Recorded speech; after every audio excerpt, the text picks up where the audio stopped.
Okay, so hari kita dah bercakap dengan awak okey ke tak? Nampak keki sikit tajuk kita pada hari ini. Awak okey ke tak tu? Anda semua penonton di rumah ataupun di mana anda berada, awak okey ke tak? Okay? Mungkin ramai yang tidak percaya betul tidak. Kamu kita bertanya terus di kenangan mungkin orang tersalah tafsir berkaitan dengan penyakit mental, kan? Betul tak? Penyakit kesihatan mental. Kan? Sebab orang rasa macam benda sama je kan? Benda sama. Mungkin berbeza. Mungkin Dr. Razif kita terangkan apa itu penyakit mental dan apa itu kesihatan mental dan perbezaan di antara kedua benda. Okey, menjawab soalan Cik Anwar tu, saya nak tanya Cik Anwar. Oh, ya. Awak okey tak tu? Syok.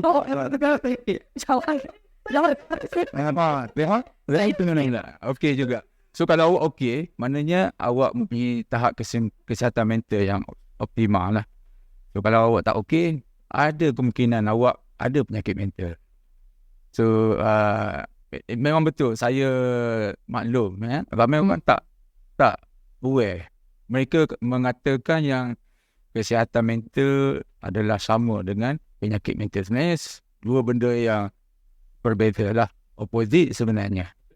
So, kesihatan mental adalah merujuk kepada tahap kesejahteraan psikologi yang optimal. Yang mana keadaan mental yang optimal membolehkan seseorang itu berfungsi normal di dalam masyarakat. Baik dari segi kognitif, dari segi emosi dan juga tingkah laku.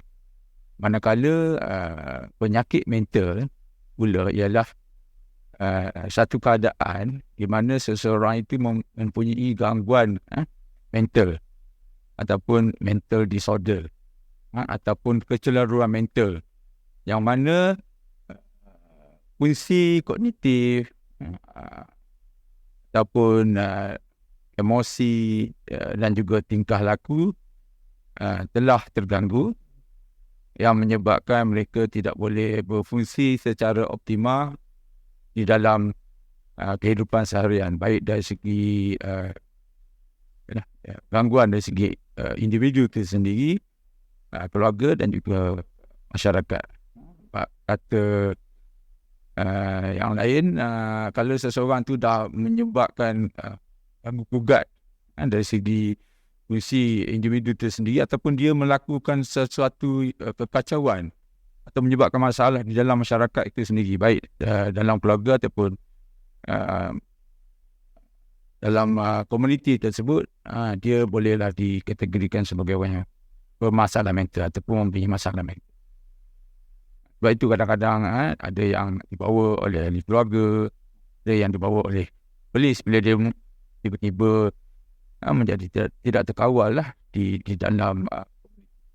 Maksudnya di sini, Prof. Okey, masalah kesihatan mental dan kesihatan mental ni dia boleh diwariskan ya, Prof? Punca kesihatan mental yang paling kita kata yang paling utama ialah genetik ataupun diwarisi. Banyak penyakit-penyakit mental, contohnya seperti penyakit schizophrenia. Setiap 100 orang ada satu akan kena. Ini 1% dalam komuniti itu sendiri akan mengalami penyakit schizophrenia. Kalau kemurungan, depression, dia lebih kurang, kalau di Malaysia ni kita boleh katakan about 2.3%. Ini merujuk kepada National Health Mobility Survey 2019 kalau tak silap saya. Dan kita juga ada jenis-jenis penyakit mental yang lain lah yang tidak kurang kebiasaannya juga, seperti kerisauan yang berlebihan ataupun anxiety disorder. Anxiety disorder ni pula dia ada banyak. Dia ada banyak jenis. Masuklah post traumatic stress disorder, gangguan kerisauan selepas trauma. Kemudian dia ada juga obsessive compulsive disorder ataupun penyakit was-was kalau orang Melayu. Itu pun penyakit mental juga. Fobia. Saya dulu ada kawan was-was sembuh. Anda my house tapi 10 minit dekat ada tak? Ya. Gila, mana di sedap mana ini. Cuma penyakit kerisauan yang berlebihan ni dia taklah seberat penyakit skizofrenia. Skizofrenia ni dia mendengar suara-suara halus. Dia ada kepercayaan yang dipegang kuat tetapi tidak ada bukti. Contoh dia merasakan ada orang nak mencederakan dia, ada orang di belakang nak membunuh dia dan sebagainya. Ini kita panggil skizofrenia. Ada juga penyakit-penyakit lain yang biasanya menyerang orang tua. Contohnya penyakit demensia ataupun Alzheimer. Itu pun adalah salah satu penyakit mental. Penyalahgunaan dadah pun juga adalah satu jenis penyakit mental juga. Penyalahgunaan dadah termasuklah illicit substance, macam alkohol, even rokok. Ketagihan rokok pun adalah satu jenis penyakit mental. Dia ingatkan ni tabiat.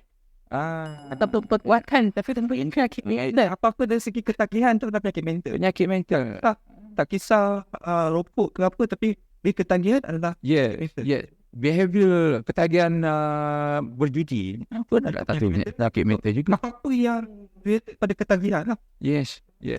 Dan kita juga ada mendengar tentang di kalangan kanak-kanak, contohnya attention deficit hyperactivity disorder, ADHD, autism. Itu juga adalah dikategorikan sebagai penyakit mental juga.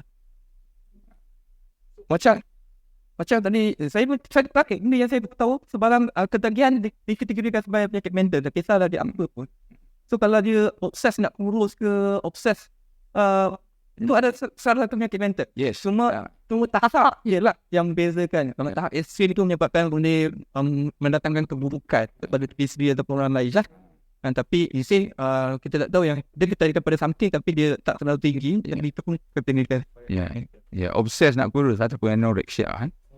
Anorexia, nervosa, bulimia, itu pun dikategorikan sebagai penyakit mental juga.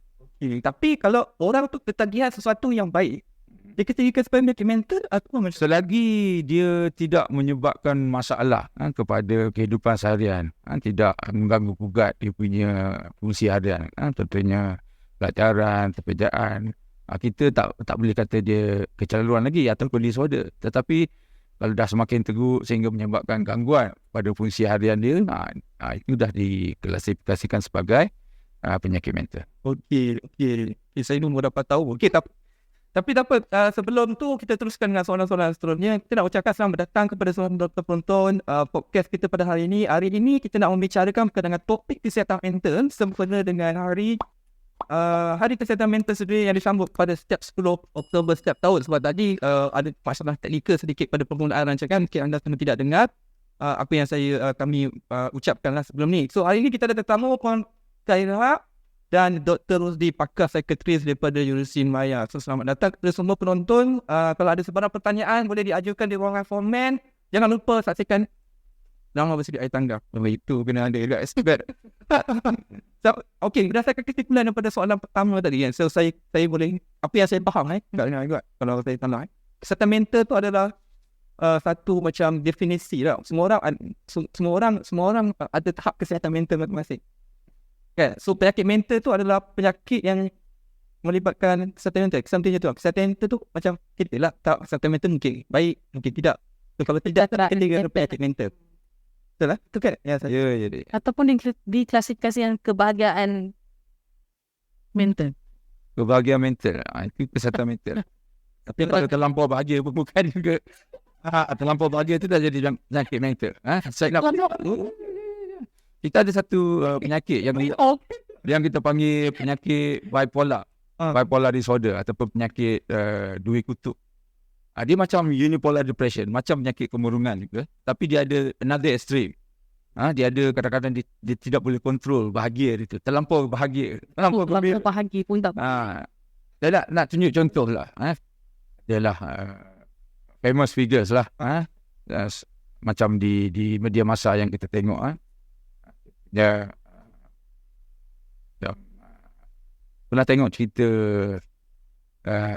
The Mask. Yang pelakon dia tu kan. Pelakon dia tu dempak. Kalau dia berlakon, you tengoklah kalau dia happy semacam kan. Tapi bila dia sedih, dia akan sedih sesedih-sedihnya sehingga dia ada timbul keinginan berhenti. Antara ekstrim lah. Ya. dia punya perasaan tu ekstrim. Kalau happy terlalu happy, Kalau kalau sedih, sedih dia terlalu sedih.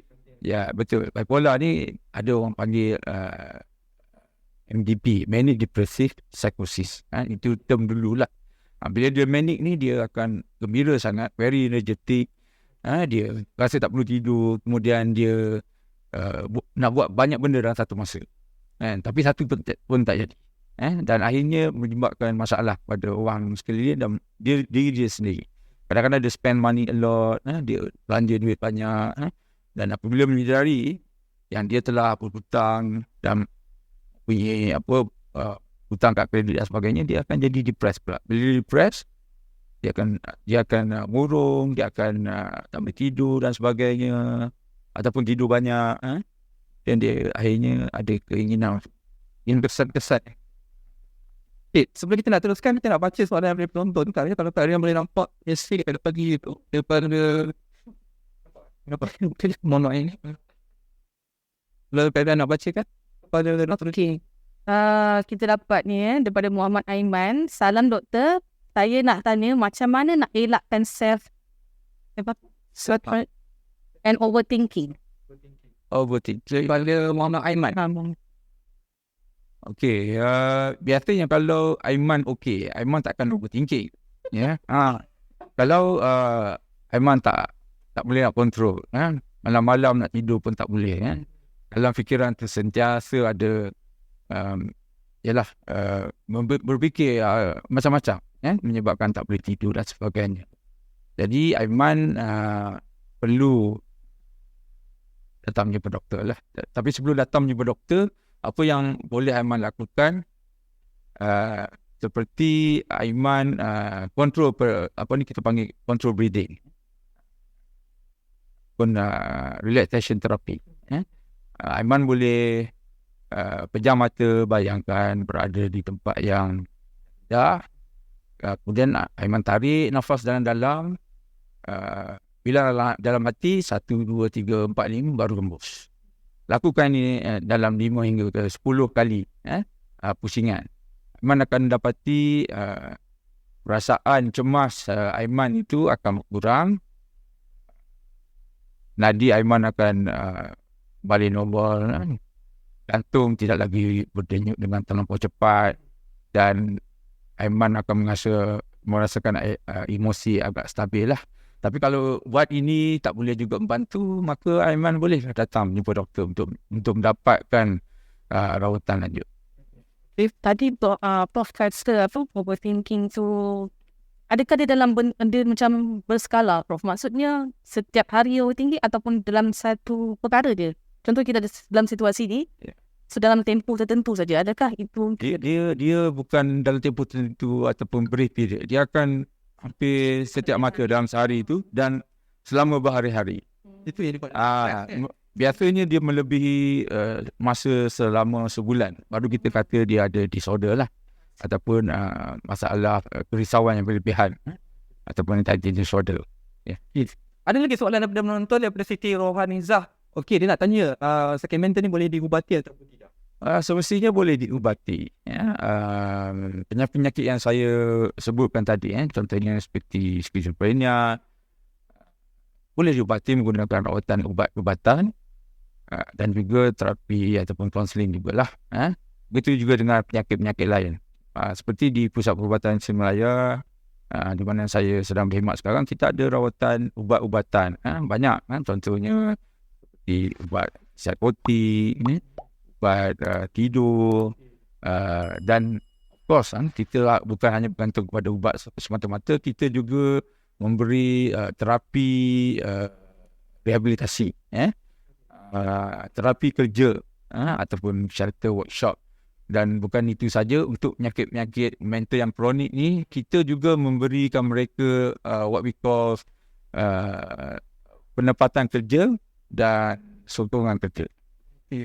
Sebab banyak orang yang ada masalah mental yang kronik, dia menghadapi kesukaran untuk mendapatkan kerja.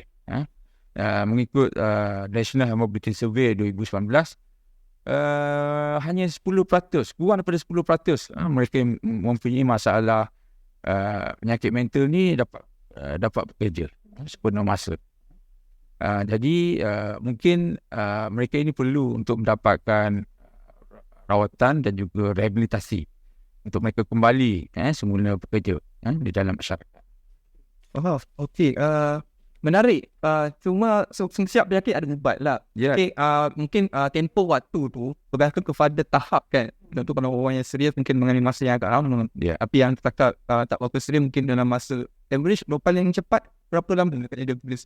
Biasanya apabila mereka mendapatkan rawatan, counselling ataupun rawatan ubat-ubatan, biasanya paling cepat 2 minggu. Kita boleh melihat hasil. Kita boleh melihat hasil rawatan tersebut. Dan ada juga kes-kes di mana selepas kita memberikan rawatan yang optimal, mereka masih lagi tidak kembali 100% seperti asal. Ini agak common juga. Lebih kurang 1/3 daripada pesakit-pesakit mental kita, apabila kita bagi rawatan ubat-ubatan dan juga kaunseling, mereka masih lagi tidak kembali sepenuhnya. Jadi mereka ini perlukan rawatan lanjut lah di hospital ataupun klinik-klinik kerajaan, di mana mereka ini akan dibantu dari segi proses rehabilitasi. Mereka kena datang at regular time lah untuk menjalani rawatan terapi ataupun rehabilitasi tersebut. Ada lagi soalan penonton. Kita sepo dulu, nanti kita akan bacakan soalan penonton kepada pakar kita. Saya nak bertanya sebab kita dah sentuh banyak perkara. Kita nak tanya pasal stigma. Stigma lah, biasalah orang nak minta bantuan takut. Stigma lah, orang cakap kita gila lah, apa betul tak? Gareta katanya betul. Gareta atau ini topik ni rasa apa kat sini? Karya mesti takut. Orang ingat gila ni. Enggak, betul tak? Ada. So, itu stigma lah kan yang berada di masyarakat kita. Kalau betul-betul nak terangkan sebenarnya stigma ni macam mana?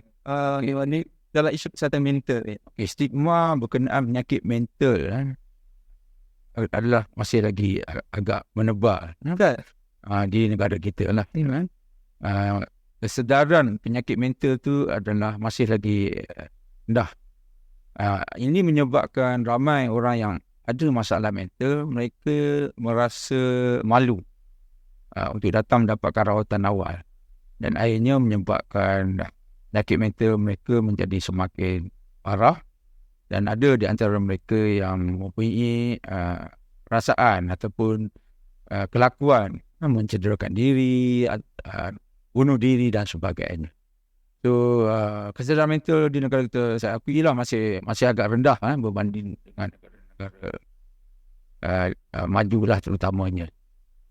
Jadi saya rasa perlu ada gambling tenaga, baik dari segi pihak kerajaan ataupun agensi-agensi terbabit dan juga komuniti, khasnya NGO lah. Kita tahu di luar sana ada banyak NGO sekarang ni yang perjuangkan kesihatan mental dan juga mengurangkan stigma di kalangan masyarakat. Contohnya, tak silap saya, biasa Persatuan Psikiatrik Malaysia sendiri, Befrienders dan sebagainya. Bila sebab stigma di masyarakat, dia menghalanglah individu tu untuk Stigma. kita stigma tak adalah. Maksudnya kita jangan prejudis lah terhadap apa yang ni kan. Cuma saya nak tanya Prof, macam mana Prof kita nak approach orang yang kan kita pun tak tahu dia ada masalah kesihatan mental. So macam mana Prof? Kadang-kadang mungkin dia boleh jadi mengganas dengan kita kan, dia marah kita. Macam mana tu Prof? Kita nak Itu pun stigma juga tu. Mengatakan bahawa sakit kesihatan mental mengganas kat kita. dia boleh jadi sebab kadang-kadang kita boleh dimarahnya. Okey, sebenarnya penyakit mental, terutamanya dalam peringkat awal, mereka tidak ganas. Yalah, ia bergantung kepada jenis-jenis penyakit yang saya sebutkan tadi kan. Kebanyakan mereka peringkat permulaan awal, mereka tidak ganas. Mereka kata macam kita juga, still ada kewarasannya lagi. Tapi yang kita nak highlight di sini, rawatan awal adalah yang terbaik.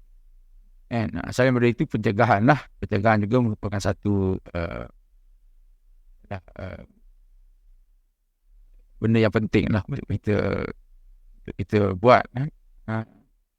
Kalau ada ahli-ahli keluarga yang punya gejala mental, mungkin lepas ini saya akan sebutlah. Kita perlu bawa mereka jumpa dengan doktor seawal. Pujuk mereka lah. Kalau tak boleh pujuk, kalau dah peringkat teruk, biasanya lepas mereka dah menjadi tidak terkawal, kita boleh sebenarnya minta pertolongan daripada pihak polis. Pihak polis boleh membawa pesakit untuk mendapatkan rawatan di hospital. Biasanya kalau masa office hour time, contohnya di Pusat Perubatan Industri Melayu, kita ada walk-in clinic. Walk-in clinic psikiatri, di mana mereka boleh datang mendapatkan rawatan secara outpatient lah. Ini bagi kes-kes yang masih awal lah, yang tak teruk, masih lagi terkawal. Bagi kes-kes yang dah teruk, yang dah tak boleh nak kawal, boleh dapatkan pertolongan daripada pihak polis untuk membawa ke bahagian kecemasan. Saya rasa semua hospital di Malaysia ni lah, baik hospital kerajaan dan juga hospital swasta ada servis ini. Mereka boleh juga merujuk ke hospital-hospital yang ada perkhidmatan psikiatri, dan kalau perlu dimasukkan ke ward, kita akan masukkan. Biasanya kes-kes yang macam lupa bunuh diri, kes-kes di mana mereka mengganggu gugat ketenteraman di publik lah, Pak awam, mereka yang berkelakuan ganas, kecabaran dan sebagainya. Yang itu kita boleh bawa mereka ke bahagian kecemasan di hospital-hospital kerajaan dan swasta, dan mereka ini boleh dirujuk untuk dimasukkan ke ward psikiatri untuk rawatan acute treatment, rawatan acute. Sebab stigma dia, dalam kita cakap plastik stigma ni kan, itulah macam yang doktor cakap lah, kita ni masyarakat masih tahap kesedaran mental mental ni masih lagi rendah. Orang kadang-kadang kita takut untuk mendekati orang-orang yang mungkin ada masalah. Kita rasa kita ada masalah, kita takut nak mendekati sebab kita tak memberikan bantuan awal. So itu di antara stigma kita lah kan. Macam yang ada kat ni lah, takut ganak ke apa tu. Itu pun betul kan? Ada stigma kan? Itu sangat stigma lah, sebab ada kan?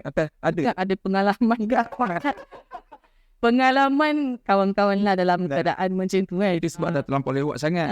Dia sampai menganas tu. Sebab kita untuk bercakap berkenaan stigma ni juga, ada juga soalan daripada penonton kita di YouTube, Nurul Rizwan. Dia ada bertanya berkenaan kenapa individu sering kaitkan masalah depression sebagai lemah iman. Ini salah satu stigma kan? Yalah, betul. Yalah, terutamanya orang Melayu kita lah. Selalunya yalah, tak kuat semangat, lemah semangat dan sebagainya. Lalu kebanyakan mereka ni bukannya dibawa ke hospital untuk mendapatkan rawatan, mereka akan dibawa ke berjumpa bomo. Kalau bomo betul tu tak apa. Ada juga bomo yang ada orang betul, ada yang mengambil kesempatan, mereka bukan bomo, dan mereka charge duit dan sebagainya lah. Saya rasa yang terbaik adalah bawa dulu ke hospital untuk diperiksa oleh pakar psikologi ataupun pakar psikiatri. Kita ada ramai pakar psikiatri di Malaysia ni. Dulu memang kurang lah, tapi sekarang insyaAllah alhamdulillah dah semakin ramai pakar psikiatri dan pakar psikologi yang boleh diagnose ataupun mengenal pasti jenis penyakit mental yang dialami dan mencadangkan rawatan awal dari segi counselling dan juga rawatan ubat-ubatan. Itu juga dengan rawatan untuk long term, rehabilitasi dan sebagainya. Okay, tadi Prof kata tadi ada macam kesan awal. So kalau kita sekarang dalam konteks pekerjaan, adakah bagus sebenarnya kita buat macam check ataupun macam survey kepada pekerja tentang kesihatan ataupun kena check secara dalam setahun ke ataupun macam mana, Prof? Saya tahu tadi lah. Kadang-kadang nak jawab survey pun dah stress. Tinggal 100. Actually ni satu inisiatif yang bagus yang boleh dicontohi lah oleh organisasi. Contohnya UM sendiri. Mungkin boleh secara berkala ataupun apabila ada masalah, seseorang itu ada masalah baik dari segi performance kerja dan sebagainya, bolehlah di sama ada dirujuk kepada klinik-klinik kaunseling ataupun klinik psikiatri di PPM dan sebagainya, ataupun kita ada alat yang boleh kita guna pakai, alat pengukuran. Boleh ukur screening tool kita panggil. Contohnya macam depression, anxiety, kita ada satu alat, depression, anxiety, stress scale. Dia kan ada formuan lah. Dia adalah contoh soalan-soalan dia yang mana mereka boleh menjawab lah. Ada Likert scale kita panggil, yang dia adalah poin-poin dia 1, 2, 3, 4. Kiranya melebihi skor yang boleh dikatakan normal, maka boleh dirujuk kepada mereka yang lebih ahli lah, contohnya pakar psikiatri dan pakar psikologi, untuk mengenal pasti dan mungkin memberi rawatan awal. Saya rasa itu adalah satu cadangan yang baik. Kan? Boleh buat mungkin setahun sekali dan sebagainya. Satu cadangan yang baik. Macam Dr. Nusi cakap, cadangan yang baik. So, ingin lihat. Kita render staff tadi mesti bayar. Dia belajar lah. Ya, belajar pun boleh. Tidak kan? Sekarang ni as usual, Ya, lebih-lebih lagi sekarang ni kita dikejutkan dengan masalah COVID-19 kan? Yang sekarang ni dah bukan lagi pandemik, dah endemik. Maksudnya berada di bersama kita sekarang ni. Mungkin selama-lamanya lah. Dan kita tahu COVID-19 ni kita terpaksa praktis normal-normal baru ataupun new norms, yang mana ramai orang tak boleh nak follow. Saya sendiri pun pada peringkat awal pun masa agak tergugat jugalah. Tapi kita kena ingat yang COVID-19 ni adalah satu benda yang abnormal. Dan sekarang kita terpaksa menghadapinya. Kita terpaksa praktis new norms. Dah tak macam dulu lagi. Jadi ramai orang tak boleh menyesuaikan diri dengan new norm ini dan mereka merasa tertekan. Dan ada juga yang pergi ke peringkat yang kita panggil kemurungan ataupun anxiety disorder yang menyebabkan mereka tidak boleh berfungsi, mereka tidak boleh adapt dengan work from home, for example. Mereka juga ada yang disebabkan COVID-19 ni kehilangan pekerjaan. Bila kehilangan pekerjaan, tiada pendapatan, dia berlarutan masalah rumah tangga pula. Perceraian efek anak-anak pula. Anak-anak kita, kalau kita lihat, mereka lagi teruk pada kita sebenarnya. Kita at least boleh tak datang kerja, boleh tengok kat luar. Kalau anak-anak kita tengok, mereka lagi awal MCO, tak pergi sekolah. Jadi mereka banyak yang affected. Mereka tidak boleh menyesuaikan diri dengan pembelajaran online di rumah, PDPR. Mereka juga tidak boleh bersama rakan-rakan, kawan-kawan. Mereka ini sepatutnya kena ada percampuran. Mereka dalam peringkat umur membesar. Mereka kena ada interaksi. Dan interaksi mereka sekarang melalui media sahaja. Which is, pada saya, tak seronok sangatlah. Melalui media ni, dia tak real kadang-kadang. Kadang-kadang, bila mereka sentiasa berada dalam rumah, mereka juga boleh, orang kata, tidak sedar siang malam dan sebagainya. Mereka kadang-kadang tidak boleh kontrol. Kadang-kadang mereka malam tak tidur, berinteraksi melalui internet dan sebagainya. Tapi siang mereka tidur, berlaku perubahan pola tidur di situ. Begitu juga dengan orang-orang tua. Orang-orang yang orang kata very high risk untuk dapat COVID-19. Mereka kadang-kadang tak keluar rumah langsung. Mereka pun tak sedar. Siang malam mereka tak sedar. Terutamanya orang yang rasa takut. Mereka yang ada comorbidity macam kecil manis, darah tinggi dan penyakit lain lah. So mereka ini lagilah high risk untuk mendapat gejala-gejala mental ataupun penyakit mental. Setuju? Okey, sebelum kita teruskan dengan soalan yang seterusnya, kita nak ucapkan selamat datang kepada penonton-penonton podcast kita pada hari ini. Podcast ini ke-16. So, hari ini kita akan bicarakan berkenaan dengan kita tu. Untuk kenal kesihatan mental. So, hari ini kita ada pakar yang kita bawa Profesor Melayu Dr. Lutfi Abdul Rashid, dan kita ada tetamu jemputan Kak Reha, Siti Reha Ibrani bersama kita, dan kasih kepada kita punya tetamu jemputan dan pakar yang hadir sesi podcast pada kali ini. So hari ini topik kita menarik sebab bersempena dengan Hari Kesihatan Mental Sedunia yang disambut pada setiap 10 Oktober setiap tahun. So hari ini kita baru 3 hari lepas hari ini 13, so baru 3 hari lepas disambut di seluruh dunia. So kita membicarakan topik pada hari ini berkaitan kesihatan mental. Okay. Selamat datang kepada semua. Nanti minta semua stay sampai di hujung program dan kita akan bagi feedback form dan untuk anda isi untuk e-certificate, dan anda semua boleh memberi cadangan ataupun komen di ruangan YouTube ataupun di feedback form. Okey, kita nak sambung kita punya program pada hari ini. Kita nak tanya pada Dr. Rosdi lah berkenaan dengan jenis-jenis penyakit mental yang biasa sangat kita lihat kat dalam Malaysia lah. Kita ambil contoh kat Malaysia lah pada senang kan. Mungkin orang tak tahu, sebenarnya aku ni ada kategori sebagai penyakit mental. Mungkin lah. Ada masalah jenis-jenis penyakit mental kan yang selalu kerap berlaku di Malaysia yang popular. Supaya mungkin orang tahu sedar awal, sebenarnya ini dia kategori penyakit mental. Sebab ada juga soalan daripada penonton kita. Bertanya berkenaan Fani Rahmat bertanya berkenaan perfectionism satu jenis kesihatan mental ataupun tidak. Itu pun soalan yang ditanya. Maksudnya adakah itu adalah jenis-jenis penyakit mental yang ada dekat dalam Malaysia? Okay, kita tengok ramai orang yang jenis perfectionist ni, ya. Kalau di luar sana, ialah dia sangat berhati-hati dengan apa yang dilakukan untuk aktiviti seharian. Tapi selagi perfectionism ini tidak mengganggu gugat dia punya fungsi harian, maksudnya dia tidak mengalami gejala emosi yang disebabkan nak perfect ini, dia tidak menyebabkan masalah kepada diri dia ataupun keluarga dia ataupun di tempat kerja, itu boleh dikategorikan sebagai actually personality trait. Personality trait. Tapi kalau dah ada masalah, dia boleh dikategorikan kepada kecelaruan. Obsesif kompulsif.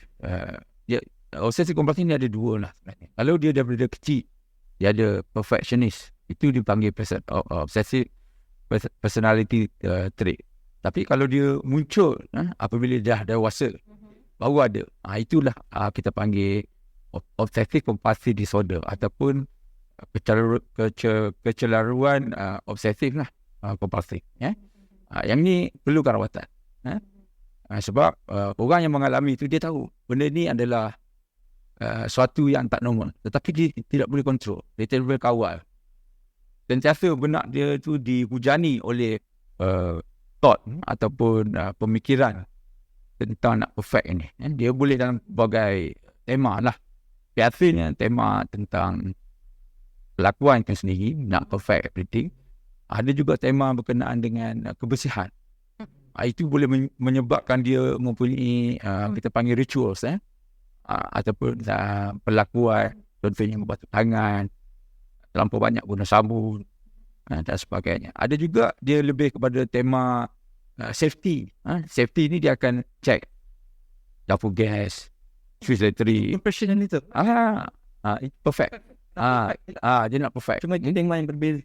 Tapi ini menyebabkan dia stres, gangguan pada dia, menyebabkan dia lambat pergi kerja sebab nak kena check semua ni. Itu dah jadi disorder lah. Dah mengganggu gugat dia punya kerja. Jadi dia perlu dapatkan rawatan. Tapi ada juga orang kita panggil personality disorder ataupun saya nak bagi tahu kat sini, kalau dia punya term OCPD, Obsessive Compulsive Personality Disorder. Dia tak ada insight. Dia rasa apa yang dia buat itu betul dan dia tak rasa tergugat, tak rasa tertekan. Tapi orang sekeliling dia yang tertekan. Kawan-kawan, adik-beradik, keluarga, majikan, rasa tertekan dengan perangai dia. Itu memang tak ada ubat. Dia kena ubah perangai dia. Dia kena ubah perangai dia. Itu nak membedakan antara OCPD dengan OCD. OCD dia rasa ini tak patut ada. Kan? Ambil air semayang sampai imam dah habis dah.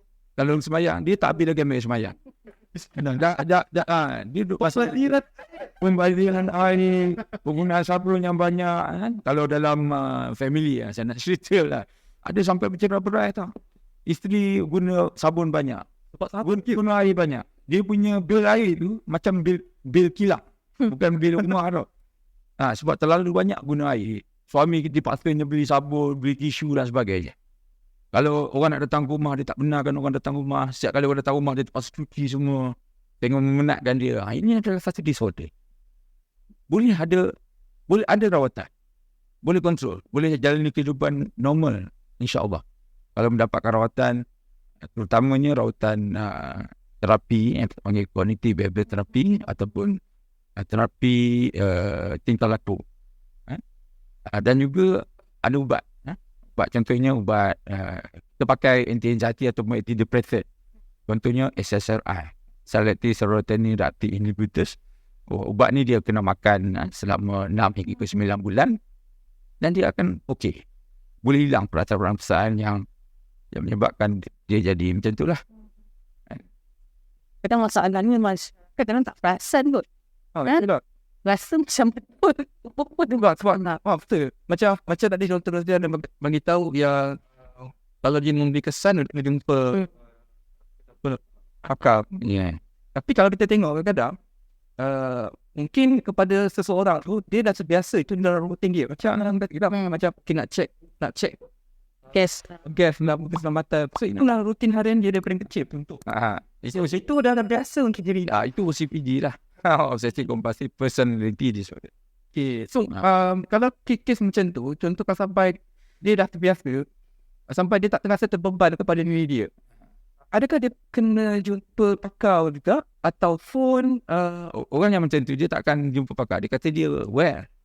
Tapi jadi oleh sebab itu rakan-rakan minta ahli keluarga dia lah kena menyesuaikan diri dengan dia. maksudnya yang nampak ni Kita kena faham. Kita kena faham dan kita kena menyesuaikan diri. kita menyesuaikan diri dengan dia, tapi kita minta dia jumpa pakar.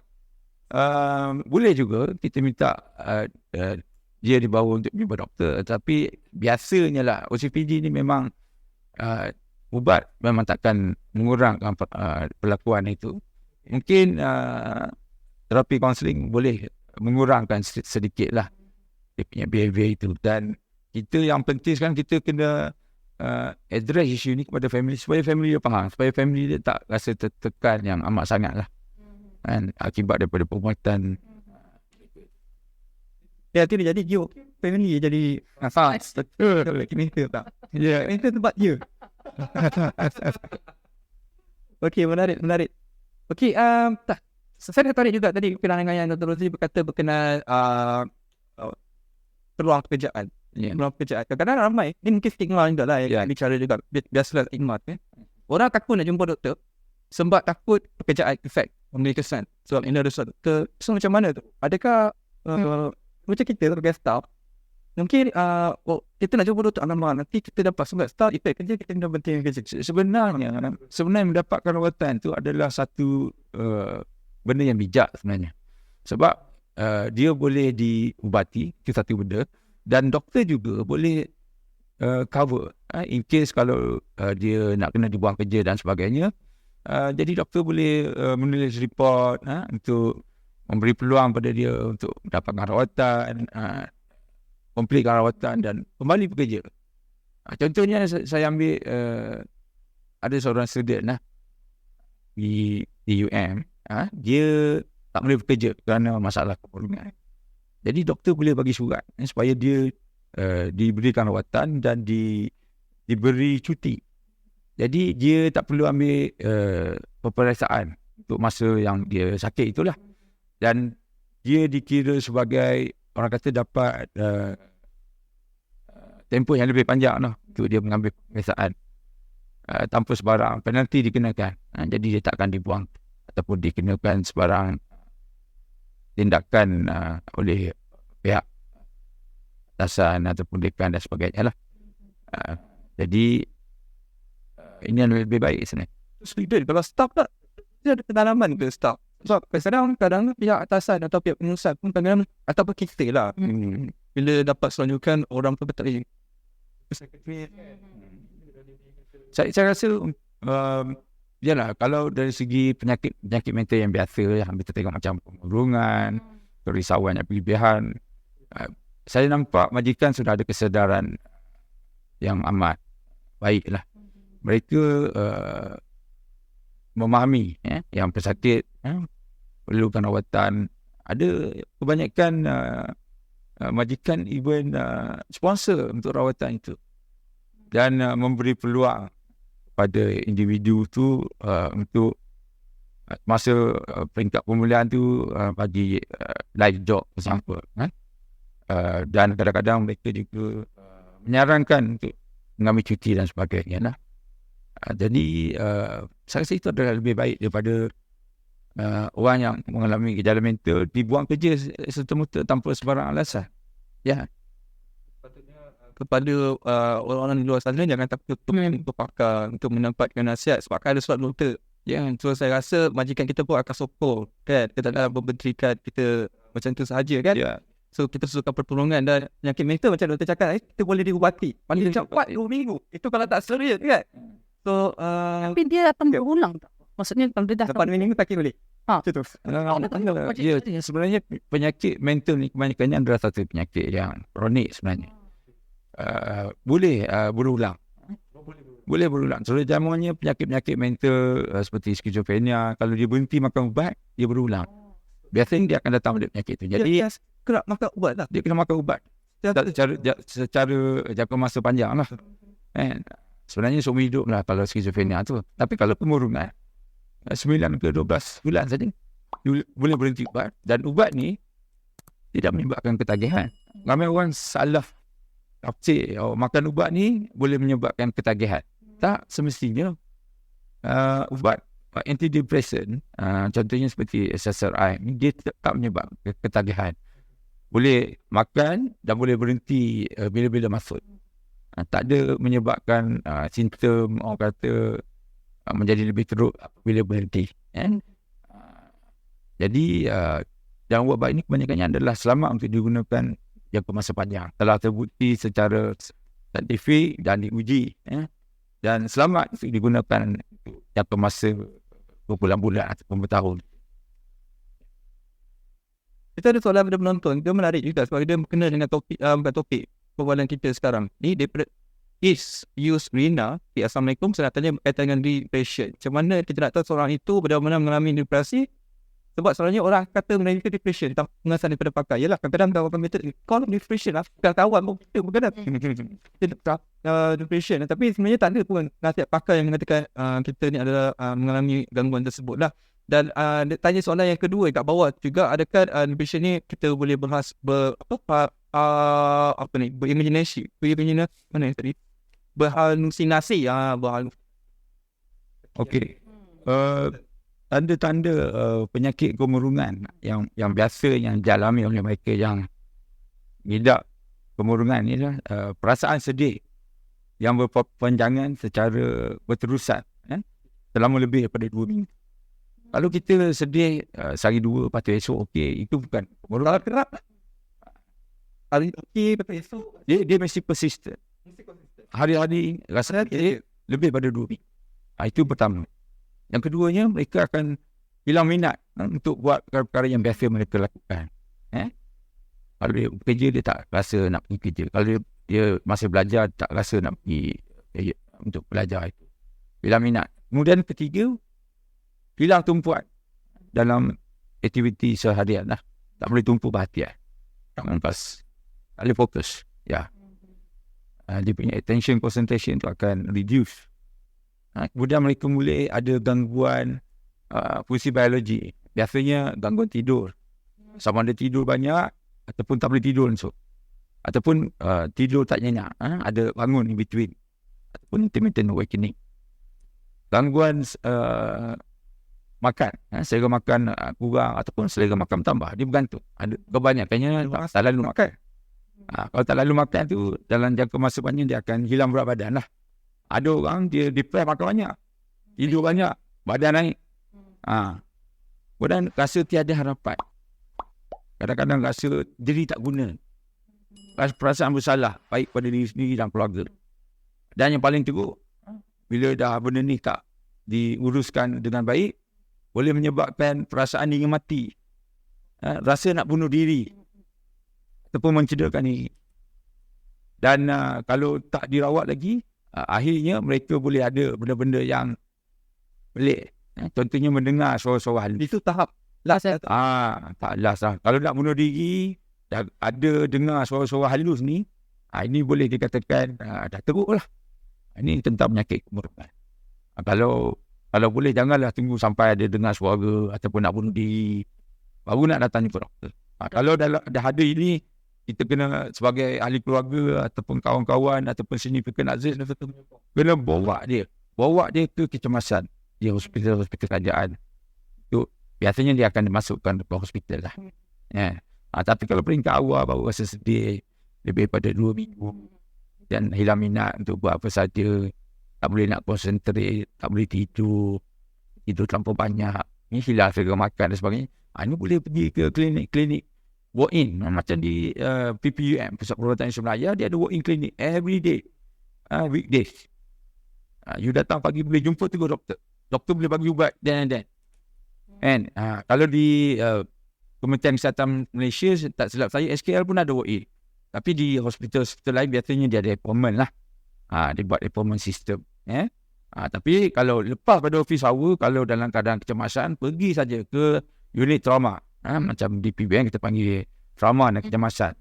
Kita ada on-call psychiatry doctor yang 24 hours. Dia standby. Itu memang dapatkan rawatan terus lah. Dah pernah bersedih selama 2 minggu tak? Sedih ada. Sedih tu ada. Sedih tapi tak sampai 2 minggu lah. Biasalah sedih 1 hari 2 hari, lepas tu okey. Itu normal. Dia mesti 2 minggu. Betul. Ini sedih, esok okey. Lusa sedih dia tak dikira. Tu tak dikira. Manalah tahu jatuh di tipe tangga.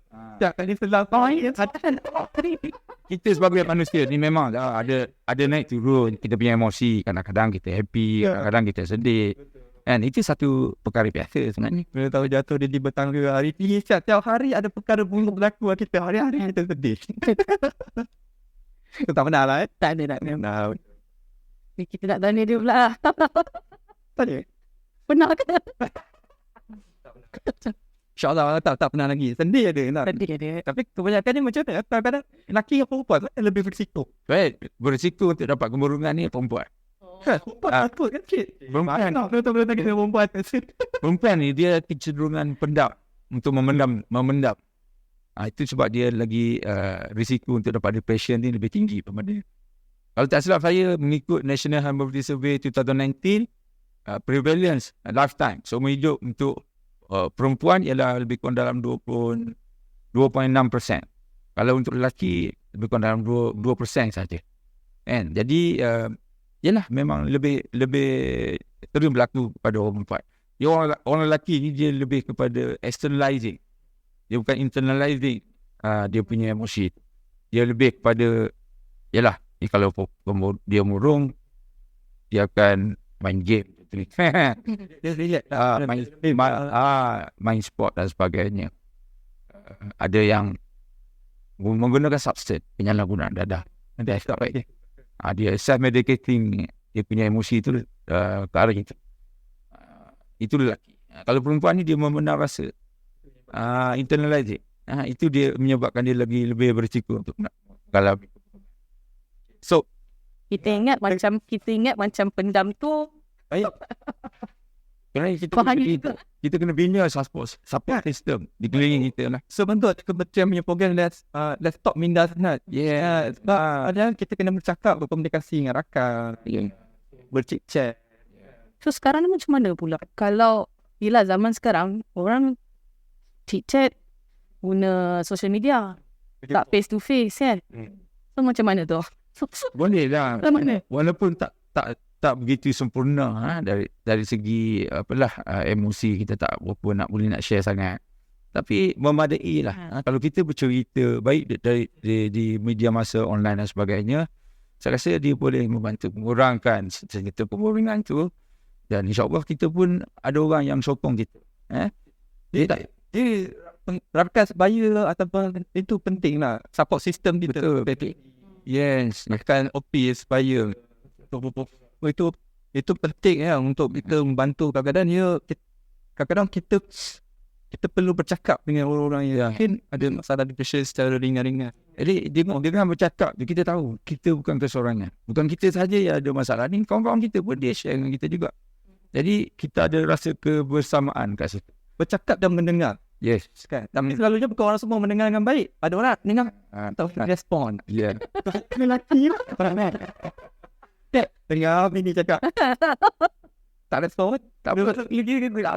Dengar pun dah cukup. Dengar dah cukup. Dengar dah cukup. Mesti menjadi pendengar yang baik lah. Kalau kita boleh respon kan. Dia dengar je lah. Pasal dia tanya balik, saya tak tahu dah. Ini salah satu kita panggil apa? Supportive therapy. Mendengar.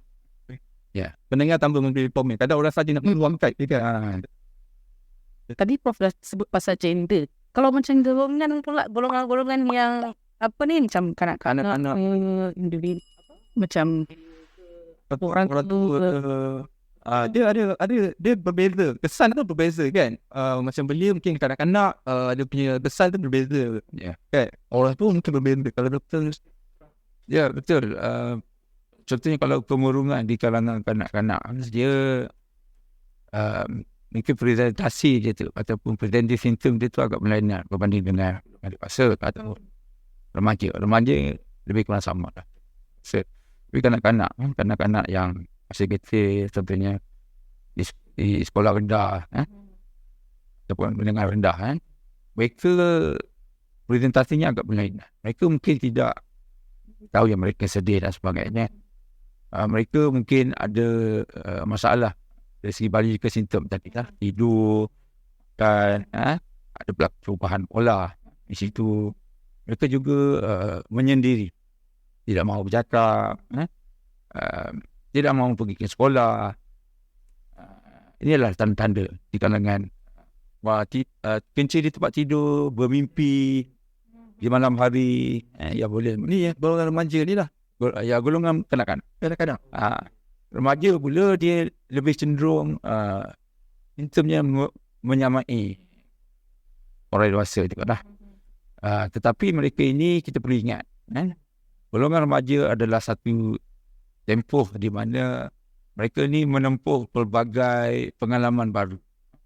Setelah mereka mungkin start nak masuk ke asrama penuh dan sebagainya, universiti.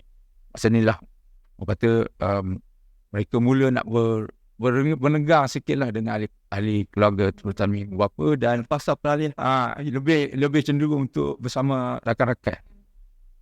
Ya, apa-apa masalah dia ada kecenderungan juga untuk bercerita dengan rakan-rakan. Kalau rakan-rakan tu tak baik, maknanya tak, orang kata tak care, tak kata bekerjasama, ini boleh menyebabkan remaja itu sendiri boleh mengalami risiko untuk mendapat anxiety dan sebagainya. Mereka juga adalah satu golongan mana bila dia pergi keluar, mereka mudah menjadi mangsa, utamanya penggunaan dadah dan sebagainya.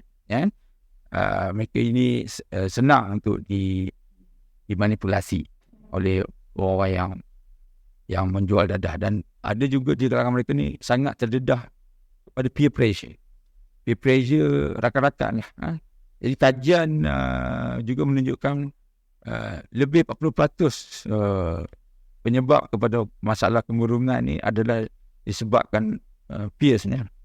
Kadang-kadang ialah gaduh dan sebagainya, masalah relationship, bully. Golongan tua secara umum Ini orang terlepas pandang. Ya, golongan tua, kalau kita lihat secara prevalence, semakin tinggi umur seorang, semakin tinggi risiko untuk mendapatkan kemurungan. Kita tahu golongan tua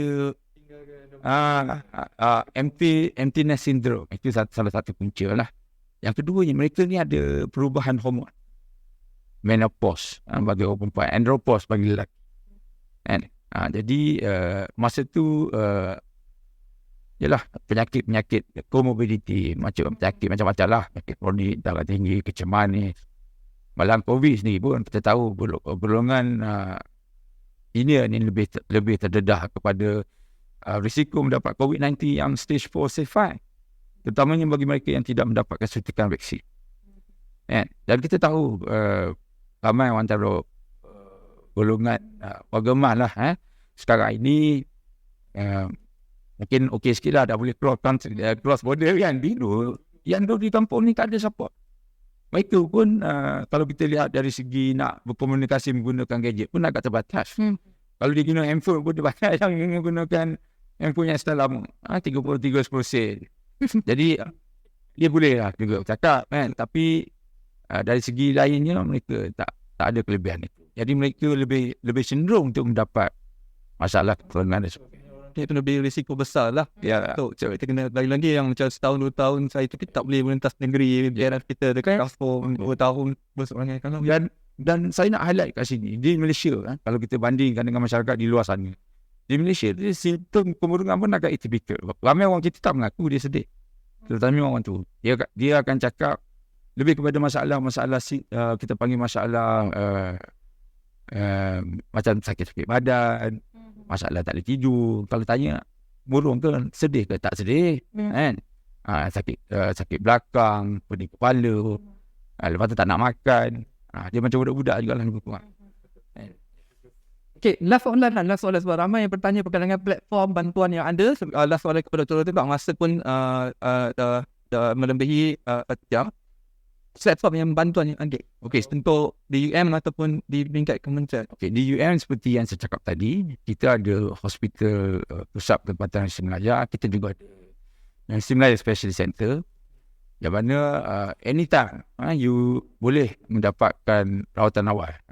Seperti yang saya cakap tadi, kalau di PPUM kita ada walk-in clinic weekdays tiap-tiap hari. Kalau di luar masa office hour, pergi ke bahagian kecemasan dan trauma dan kecemasan, itu kan untuk dapatkan rawatan segera. Begitu juga kita boleh mendapatkan rawatan di klinik-klinik kerajaan under Kementerian Kesihatan Malaysia. Klinik kesihatan ataupun hospital-hospital besar. Kebanyakan hospital besar memang ada pakar psikiatri. So boleh pergi mendapatkan appointment dalam keadaan kecemasan, pergi terus ke kecemasan trauma lah. Dan tak lupa juga mendapatkan rawatan secara online. Kita tahu sekarang banyak talian-talian yang kita boleh hubungi dalam era endemik COVID lah. Banyak talian-talian online yang kita boleh hubungi. Talian kasih. Kita juga boleh hubungi NGO macam Befrienders. Kita juga kalau habis tak tahu sangat, dia ada talian yang emas. Kita panggil 999. Boleh telefon. Dalam keadaan kecemasan, telefon 999. Boleh. Habis-habis tak ingat, itulah talian ayat kita. Telefon dia 999. Tadi dia kecemasan. Ya. So, yalah, yang saya nak highlight kat sini, kita kena ada kesedaran mental. Pencegahan adalah paling utama. Praktis cara hidup sihat, contohnya regular exercise, senaman. Sekarang dah boleh senaman dah.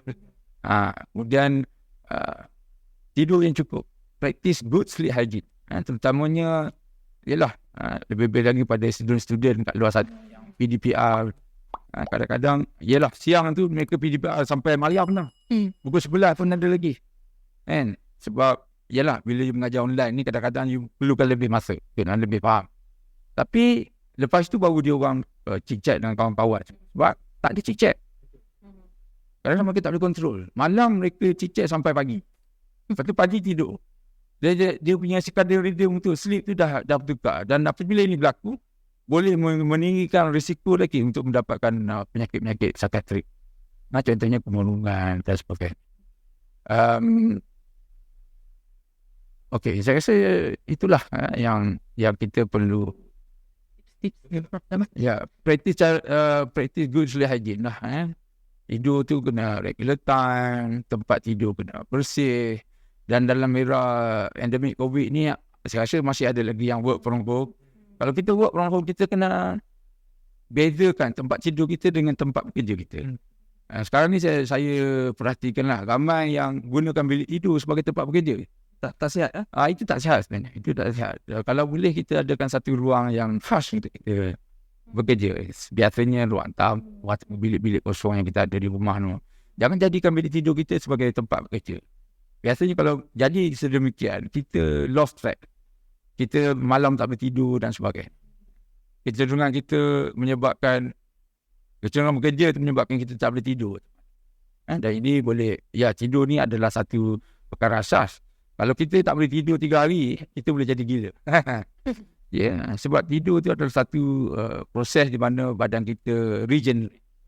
Kita memory consolidations, kita nak merehatkan minda kita dan sebagainya. Kalau kita tak cukup tidur, memang ia boleh menyebabkan kita terjerumus dalam menghadapi gejala mental lah. Anda seterusnya penyakit mental. Terima kasih Dr. Lutfi, ada tip-tip yang diberikan untuk hari ini.